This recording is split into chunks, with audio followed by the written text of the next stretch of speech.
नमस्कार दोस्तों, आप देख रहे हैं जी के जॉब एग्जाम यूट्यूब चैनल। तो चलिए शुरू करते हैं आज के सेशन को। तो आपको इस क्लास के वीडियो में इन सभी सब्जेक्ट से संबंधित प्रश्न बताए जाते हैं, पढ़ाए जाते हैं, जो आपके एग्जाम के पॉइंट ऑफ व्यू से बहुत ही ज़्यादा महत्वपूर्ण है। और यहाँ से प्रश्न आपको अपने एग्जाम के पेपर में देखने को जरूर मिलेंगे। तो आप वीडियो को बगैर स्किप किए हुए पूरा जरूर देखिएगा। तो चलिए शुरू करते हैं आज के सेशन को। तो पहला प्रश्न है, धर्म सभा के संस्थापक कौन थे? धर्म सभा के संस्थापक निम्नलिखित में से कौन थे? तो राधा कांत देव धर्म सभा के संस्थापक थे और 1829 में कलकत्ता में राधा कांत ने धर्म सभा के स्थापना किए थे। अगला प्रश्न की अगर बात करें तो 2 नंबर प्रश्न है, भारत में सती प्रथा किसने समाप्त की थी? भारत में सती प्रथा को निम्नलिखित में से किसने समाप्त किए थे? तो लॉर्ड विलियम बेंटिक ने भारत में सती प्रथा को समाप्त किए थे और सती प्रथा को 1829 में समाप्त कर दिया गया था। 3 नंबर प्रश्न है, कर मत दो का नारा किसने दिया था? कर मत दो का नारा निम्नलिखित में से किसने दिया था? तो सरदार वल्लभ भाई पटेल ने कर मत दो का नारा दिए थे। तो यहाँ पर option number A is the correct answer हो जाएगा। बात करें 4 नंबर प्रश्न का, तो सल्तनत में उच्चतम न्यायिक अधिकारी को डैश कहा जाता था? सल्तनत में उच्चतम न्यायिक अधिकारी को क्या कहा जाता था? तो काजी उल कुजात कहा जाता था। और दिल्ली सल्तनत ने भारत पर 1206 से 1526 ईस्वी तक शासन किया था। तो आप याद रखिएगा, शासनकाल भी पूछा जाता है। 5 नंबर प्रश्न है, मुद्रा राक्षस के रचयिता कौन थे? मुद्रा राक्षस के रचनाकार निम्नलिखित में से कौन थे? तो विशाखा दत्त मुद्रा राक्षस के रचयिता थे और मुद्रा राक्षस संस्कृत का एक ऐतिहासिक नाटक है।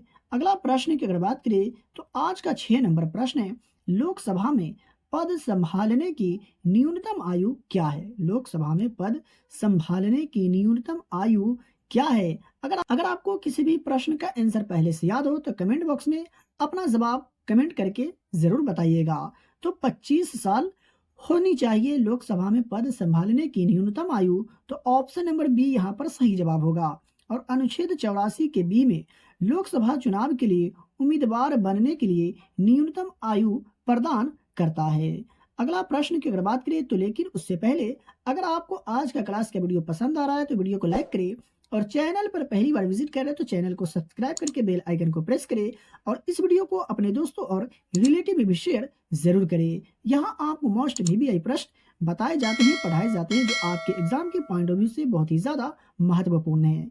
7 नंबर प्रश्न है, मुख्य सूचना आयुक्त और अन्य सदस्यों की नियुक्ति कौन करता है? मुख्य सूचना आयुक्त और अन्य सदस्यों की नियुक्ति निम्नलिखित में से कौन करता है? तो प्रधानमंत्री की अध्यक्षता में गठित एक समिति की सलाह पर राष्ट्रपति द्वारा मुख्य सूचना आयुक्त और अन्य सदस्यों की नियुक्ति की जाती है। तो ऑप्शन नंबर सी यहाँ पर आपका बिल्कुल सही जवाब हो जाएगा। 8 नंबर प्रश्न है, भारतीय संविधान का कौन सा अनुच्छेद राज्य में विधान परिषद का प्रावधान प्रदान करता है? भारतीय संविधान का कौन सा अनुच्छेद है निम्नलिखित में से जो राज्य में विधान परिषद का प्रावधान प्रदान करता है? तो अनुच्छेद 171 जो है राज्य में विधान परिषद का प्रावधान प्रदान करता है। तो ऑप्शन नंबर बी सही जवाब हो जाएगा।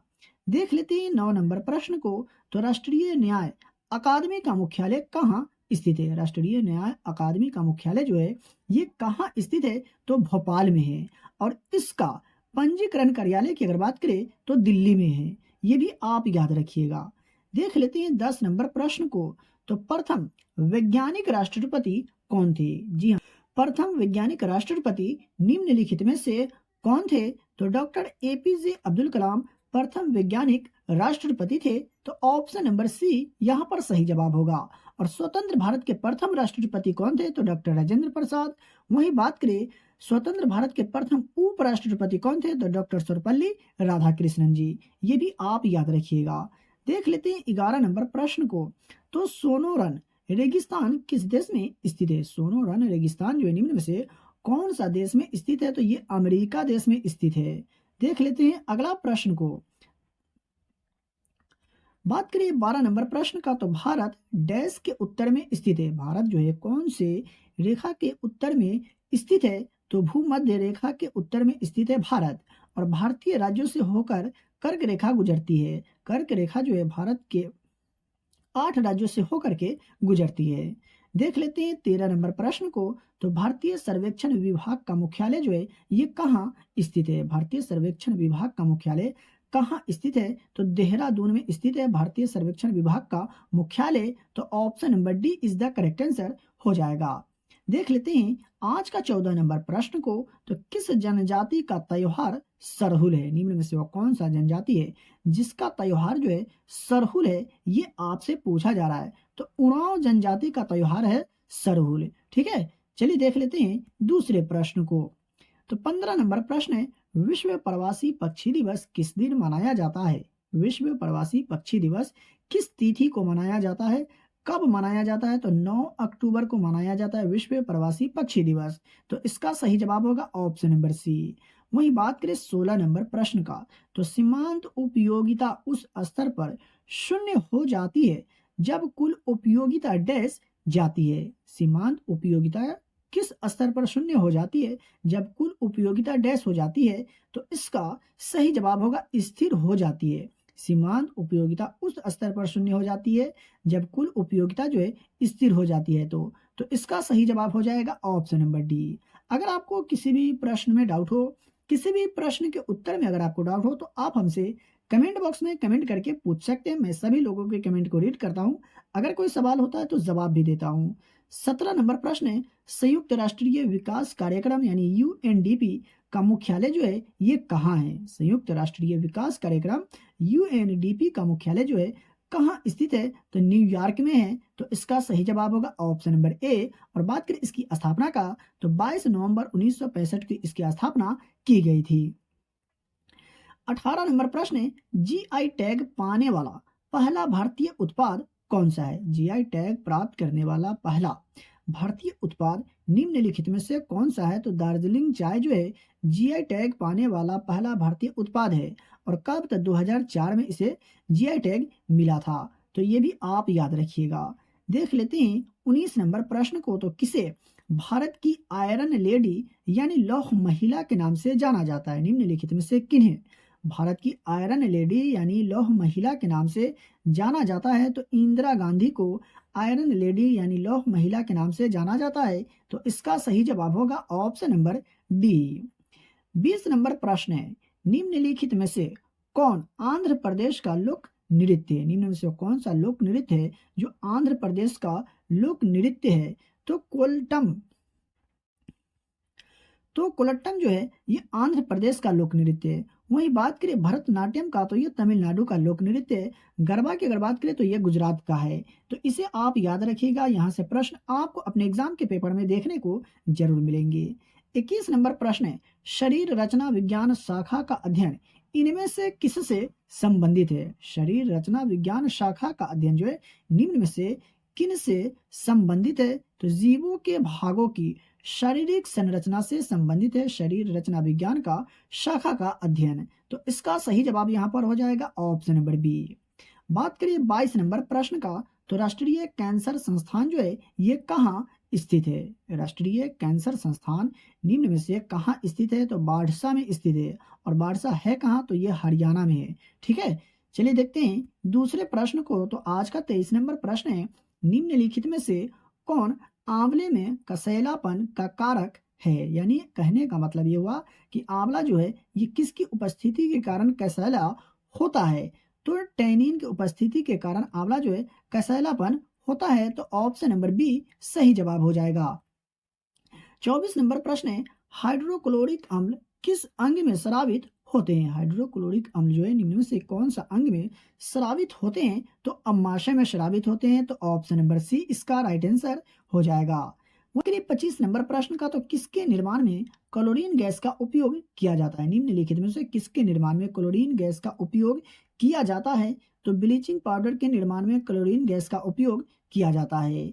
26 नंबर प्रश्न है, नाभिकीय ऊर्जा केंद्रों में ऊष्मा उत्पन्न करने के लिए किस प्रक्रिया का उपयोग किया जाता है? नाभिकीय ऊर्जा केंद्रों में ऊष्मा उत्पन्न करने के लिए निम्न में से किस प्रक्रिया का उपयोग किया जाता है? तो यूरेनियम विखंडन का उपयोग किया जाता है नाभिकीय ऊर्जा केंद्रों में ऊष्मा उत्पन्न करने के लिए। देख लेते हैं दूसरे प्रश्न को। तो 27 नंबर प्रश्न है, निम्नलिखित में से कौन सी एक तरल धातु है? निम्न में से कौन सी एक तरल धातु है, ये आपको पहचान करके बताना है। तो अगर आपने चुना है ऑप्शन नंबर सी तो बिल्कुल सही जवाब है।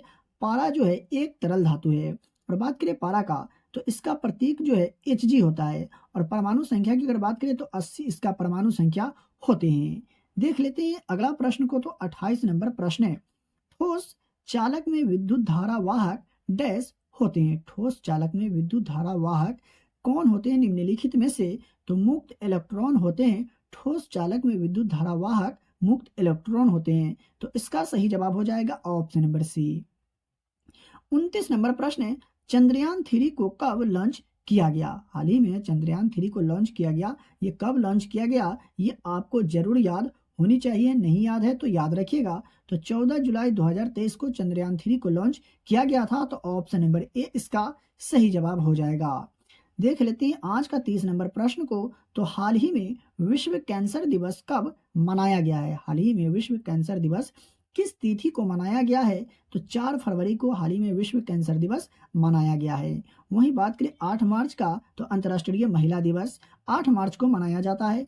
28 फरवरी को विज्ञान दिवस और 30 जनवरी को शहीद दिवस मनाया जाता है। तो अगर आपको आज का क्लास का वीडियो पसंद आया हो तो वीडियो को लाइक करें और चैनल पर पहली बार विजिट कर रहे हैं तो चैनल को सब्सक्राइब करके बेल आइकन को प्रेस करें और इस वीडियो को अपने दोस्तों और रिलेटिव में भी शेयर जरूर करें। फ्री में पीडीएफ प्राप्त करने के लिए वीडियो के डिस्क्रिप्शन में दिए गए टेलीग्राम चैनल लिंक को ज्वाइन करें। तो चलिए मिलते हैं फिर से नए वीडियो में।